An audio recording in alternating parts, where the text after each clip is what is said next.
नमस्कार विद्यार्थी मित्रांनो, अभ्यास सलोटी आपल्या यूट्यूब चॅनलवरती आपलं स्वागत आहे. तर विद्यार्थी मित्रांनो, आज आपण पाहणार आहोत 7 व 8 ऑगस्ट 2026च्या अत्यंत महत्त्वाच्या चालू घडामोडी. तर व्हिडिओ पहिल्यापासून शेवटपर्यंत पाहण्याचा प्रयत्न करा. अतिशय महत्त्वाचे आणि निवडक प्रश्न असणार आहेत बघा, जे की तुम्हाला कोणत्याही स्पर्धा परीक्षेमध्ये डायरेक्ट विचारले जाऊ शकतात. तर बघा, प्रश्न क्रमांक 1 आहे, 46व्या कॉस्पार विक्रम साराभाई मेडलने कोणाला सन्मानित केले आहे? तर बघा, 46व्या क्रमांकाचा COSPAR म्हणजेच कॉस्पार विक्रम साराभाई मेडल हे मिळालेले आहे बघा अन्नपूर्णी सुब्रमण्यम यांना. ऑप्शन नंबर बी याचं उत्तर आहे बघा. तर अन्नपूर्णी सुब्रमण्यम यांना 46व्या कॉस्पार विक्रम साराभाई मेडल यांनी सन्मानित केले आहे. तर लक्षात ठेवा बघा, महत्त्वाचा प्रश्न आहे बघा. तर बघा, वर्ष 2026मध्ये प्रतिष्ठित कॉस्पार विक्रम साराभाई मेडल हे खगोल भौतिकशास्त्रज्ञ आणि बंगळुरू येथील इंडियन इन्स्टिट्यूट ऑफ ॲस्ट्रोफिजिक्सच्या संचालक प्रोफेसर अन्नपूर्णी सुब्रमण्यम यांना प्रदान करण्यात आलेला आहे. तसेच बघा विद्यार्थी मित्रांनो, आता हा प्रतिष्ठित आंतरराष्ट्रीय पुरस्कार मिळवणाऱ्या त्या पहिल्या भारतीय महिला शास्त्रज्ञ ठरलेल्या आहेत. ओके. तसेच बघा, 3 ऑगस्ट 2026 रोजी इटलीमधील फ्लोरेन्स येथे झालेल्या 46व्या कॉस्पार सायंटिफिक असेंब्ली दरम्यान त्यांना हा सन्मान मिळालेला आहे. तर बघा, अंतराळ संशोधन आणि खगोल भौतिकशास्त्रातील उत्कृष्ट कामगिरी तसेच विकसनशील राष्ट्रांमध्ये अवकाश विज्ञान क्षमता विकसित करण्यामधील योगदानासाठी हा पुरस्कार दिला जातो. तसेच विद्यार्थी मित्रांनो बघा, हा पुरस्कार कॉस्पार म्हणजेच कमिटी ऑन स्पेस आणि इस्रो म्हणजेच इंडियन स्पेस रिसर्च ऑर्गनायझेशनद्वारे संयुक्तपणे दर 2 वर्षांनी दिला जातो. तर लक्षात ठेवा विद्यार्थी मित्रांनो, ही संस्था ही तुम्हाला विचारली जाऊ शकते. तर चला पुढचा प्रश्न बघूयात आपण. प्रश्न क्रमांक 2 आहे बघा, दक्षिण भारतामधील पहिल्या सेमीकंडक्टर चिप युनिटचे उद्घाटन कोणत्या राज्यामध्ये करण्यात आले आहे? तर विद्यार्थी मित्रांनो, याचं उत्तर आहे बघा आंध्र प्रदेश. तर आंध्र प्रदेश म्हणजेच ऑप्शन नंबर बी याचं उत्तर आहे बघा. तर दक्षिण भारतामधील पहिला सेमीकंडक्टर चिप युनिट जो आहे तो आंध्र प्रदेशमध्ये म्हणजेच आंध्र प्रदेश या राज्यामध्ये उघडण्यात आलेला आहे. आंध्र प्रदेशची राजधानी आहे बघा अमरावती. चला बघूयात आपण. बघा, पंतप्रधान नरेंद्र मोदी यांनी ऑगस्ट 2026मध्ये आंध्र प्रदेशमधील विशाखापट्टणम येथील तारलुवाड येथे या प्रकल्पाची व्हर्च्युअल म्हणजेच आभासी पद्धतीने पायाभरणी केलेली आहे. तर बघा, यामध्ये जी कंपनी आहे ती हा प्रकल्प ASIP टेक्नॉलॉजीज याद्वारे दक्षिण कोरियाच्या APACT कंपनीच्या सहकार्याने उभारला जात आहे. तर विद्यार्थी मित्रांनो बघा, या प्रकल्पासाठी जवळपास 2387 कोटी ते 2500 कोटी खर्च केले जाणार आहेत. तर बघा, इंडिया सेमीकंडक्टर मिशन या अंतर्गत या OSAT म्हणजेच outsourced semiconductor assembly and test सुविधेला मान्यता मिळालेली आहे. तर लक्षात ठेवा. चला पुढचा प्रश्न बघूयात आपण. प्रश्न क्रमांक 3 आहे बघा, आंतरराष्ट्रीय वाहतूक सिग्नल दिवस दरवर्षी केव्हा साजरा करण्यात येतो? तर बघा, दरवर्षी आपण 5 ऑगस्ट रोजी आंतरराष्ट्रीय वाहतूक सिग्नल दिवस हा दरवर्षी साजरा करत असतो. चला बघूयात आपण. बघा, दरवर्षी 5 ऑगस्ट रोजी जगभरामध्ये आंतरराष्ट्रीय वाहतूक सिग्नल दिवस म्हणजेच इंटरनॅशनल ट्रॅफिक लाईट डे हा साजरा केला जातो. पहिला इलेक्ट्रिक सिग्नल तर 5 ऑगस्ट 1914 रोजी अमेरिकेमधील क्लिवलँड येथे जगातील पहिला आधुनिक इलेक्ट्रिक ट्रॅफिक सिग्नल बसवण्यात आला होता. तर बघा, याच घटनेच्या स्मरणार्थ हा दिवस साजरा केला जातो. चला पुढचा प्रश्न बघूयात आपण. प्रश्न क्रमांक 4 आहे बघा, कृत्रिम बुद्धिमत्तेला प्रोत्साहन देण्यासाठी आयुष मंत्रालयाने कोणत्या संस्थेशी सामंजस्य करार केला आहे? तर बघा, त्या संस्थेचं नाव आहे India AI mission. Option number A याचं उत्तर असं असणार आहे बघा. तर विद्यार्थी मित्रांनो बघा, आयुष मंत्रालयाने म्हणजेच मिनिस्ट्री ऑफ आयुषने पारंपरिक वैद्यकीय क्षेत्रात कृत्रिम बुद्धिमत्तेला म्हणजेच आर्टिफिशियल इंटेलिजन्सला प्रोत्साहन देण्यासाठी इलेक्ट्रॉनिक्स आणि माहिती तंत्रज्ञान मंत्रालयाअंतर्गत कार्यरत असलेल्या इंडिया AI मिशन या संस्थेसोबत सामंजस्य करार केलेला आहे म्हणजेच MOU केलेला आहे. तर लक्षात ठेवा. तर बघा, पारंपरिक औषध प्रणालीचा विकास म्हणजेच आयुर्वेद, योग, युनानी, सिद्ध आणि होमिओपॅथी या क्षेत्रांमध्ये आधुनिक AI तंत्रज्ञानाचा वापर वाढवणे.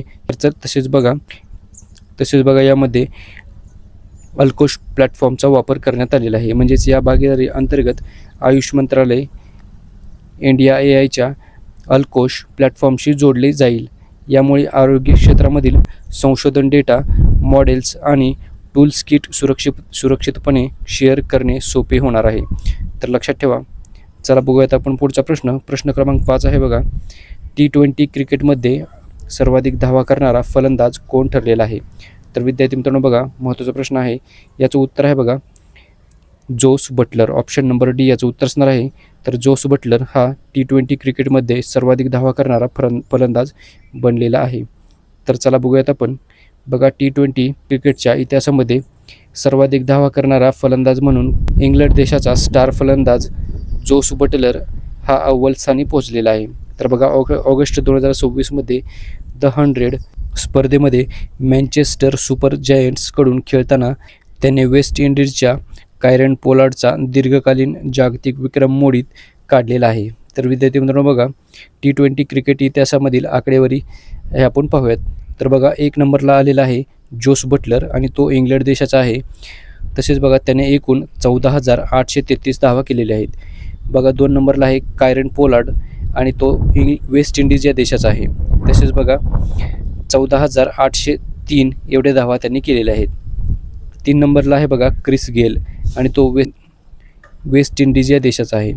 तसेच बघा, त्याने एकूण 14,565 धावा केलेल्या आहेत. तसं बघा, चौथ्या क्रमांकावरती आहे ॲलेक्स हेल्स आणि तो इंग्लंड देशाचा आहे. त्याने एकूण 14,449 धावा केलेल्या आहेत. 5व्या क्रमांकावर आहे बघा डेव्हिड वॉर्नर हा ऑस्ट्रेलिया देशामधील आहे. तसेच त्याने 14,284 एवढ्या धावा केलेल्या आहेत. तर बघा विद्यार्थी मित्रांनो, आणि 6व्या क्रमांकावरती आहे आपल्या भारतामधील विराट कोहली. तर विद्यार्थी मित्रांनो बघा, त्याने एकूण 14,218 एवढे धावा केलेले आहेत. तर लक्षात ठेवा. तर विद्यार्थी मित्रांनो, चला पुढचा प्रश्न बघूयात आपण. प्रश्न क्रमांक 6 आहे बघा. एअर इंडियाचे मुख्य कार्यकारी अधिकारी म्हणून कोणाची नियुक्ती करण्यात आली आहे? बघा, त्यांचं नाव आहे टेओल्डे गेब्रेमरियम. तर विद्यार्थी मित्रांनो बघा, चला बघूयात आपण. तर बघा, टाटा समूहाच्या मालकीच्या एअर इंडिया याचे नवीन मुख्य कार्यकारी अधिकारी म्हणजेच CEO आणि व्यवस्थापकीय संचालक म्हणजेच MD हे बनलेले आहेत बघा टेओल्डे गेब्रेमरियम. ओके, चला पुढचा प्रश्न बघूयात आपण. प्रश्न क्रमांक 7 बघूयात आपण. भारताने कोणत्या देशासोबत cyber critical technology and supply chains म्हणजेच पॅक्ट्स ही भागीदारी सुरू केलेली आहे? तर विद्यार्थी मित्रांनो बघा, प्रश्न महत्त्वाचा आहे बघा. याचं उत्तर आहे ऑप्शन नंबर C. तर बघा, ऑप्शन नंबर C याचं उत्तर असणार आहे म्हणजेच ऑस्ट्रेलिया. तर ऑस्ट्रेलिया या देशासोबत भारताने ही भागीदारी केलेली आहे. चला बघूयात आपण. तर बघा, याचा मुख्य उद्देश काय असणार आहे म्हणजेच या भागीदारीची वैशिष्ट्ये काय आहेत बघा. तर सुरक्षित पुरवठा साखळी म्हणजेच बघा सेमीकंडक्टर संशोधन आणि ऑस्ट्रेलियामधील लिथियम व कोबाल्ट यासारख्या महत्त्वाच्या खनिजांवरती सहकार्य करणे. तसेच बघा, सायबर सुरक्षा म्हणजेच दोन्ही देशांमधील सायबर लवचिकता वाढवणे तसेच आणि डिजिटल पायाभूत सुविधा मजबूत करणे. तसेच ही नवीन भागीदारी 2020च्या आधीच्या सायबर आणि सायबर सक्षम क्रिटिकल टेक्नॉलॉजी कोऑपरेशन आराखड्याची जागा घेणार आहे. तर विद्यार्थी मित्रांनो बघा, भारताची DRDO आणि ऑस्ट्रेलियाचा डिफेन्स सायन्स अँड टेक्नॉलॉजी ग्रुपद्वारे संयुक्त संरक्षण आणि विज्ञान मोहीम राबवल्या जाणार आहेत. तर लक्षात ठेवा. चला पुढचा प्रश्न आहे बघा. प्रश्न क्रमांक 8 बघूयात आपण. 2025-26च्या दरम्यान भारतामधील कोणत्या राज्यामध्ये भौगोलिक संकेतांचे म्हणजेच GI टॅगचे सर्वाधिक नोंदणी झालेली आहे? तर बघा, 2025-26 या दरम्यान मध्य प्रदेश या राज्यामध्ये सर्वाधिक नोंदणी GI टॅगची झालेली आहे. तर लक्षात ठेवा, मध्य प्रदेशची राजधानी आहे बघा भोपाळ.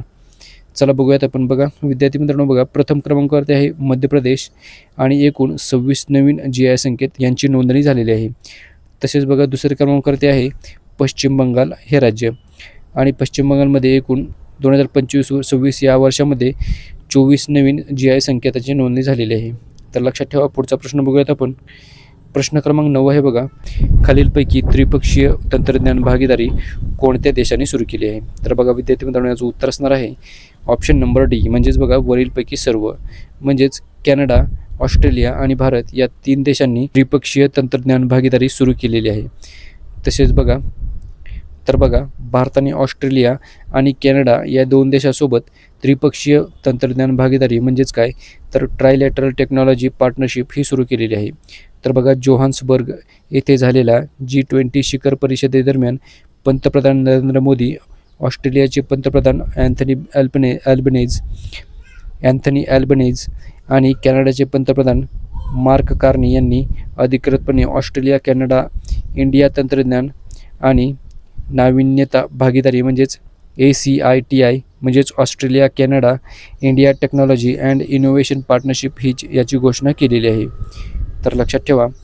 तर विद्यार्थी मित्रांनो बघा, या त्रिपक्षीय भागीदारीची मुख्य वैशिष्ट्ये काय आहेत, तर बघा उद्योन्मुख तंत्रज्ञान म्हणजेच इमर्जिंग टेक्नॉलॉजीज म्हणजेच तिन्ही देशांमध्ये महत्त्वपूर्ण आणि प्रगत तंत्रज्ञान क्षेत्रामध्ये सहकार्य वाढवणे.